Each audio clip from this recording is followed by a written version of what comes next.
திருவண்ணாமலை கிழக்கு மாவட்ட புரட்சி தலைவி அம்மா பேரவை சார்பில் 2026 இலக்கு அம்மா ஆட்சி, புரட்சி தமிழர் அண்ணன் எடப்பாடியார் முதல்வர் என்ற இலக்கை நோக்கி துறிஞ்சாபுரம் கிழக்கு ஒன்றியத்தின் சார்பில் மங்கள ஊராட்சியில் மங்களம் போத்ராஜா கோவிலில் இருந்து மாபெரும் துண்டு பிரச்சாரம் மற்றும் திண்ணை பிரச்சாரம் 4வது வாரமாக தலைமை மாவட்ட புரட்சி தலைவி அம்மா பேரவை செயலாளர், முன்னாள் தெற்கு மாவட்ட கழக செயலாளர், முன்னாள் மத்திய வங்கி பெருந்தலைவர் திரு பெருமாள் நகர் கே ராஜன் அவர்கள் துவக்கி வைப்பவர். முன்னாள் அமைச்சர் கிழக்கு மாவட்ட செயலாளர் திரு எஸ் ராமச்சந்திரன் அவர்கள்.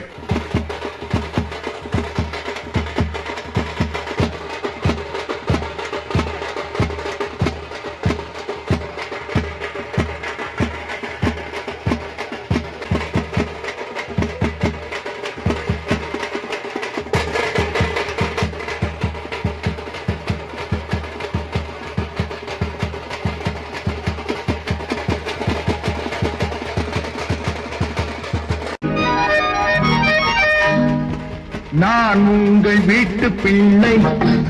இது ஊரறிந்த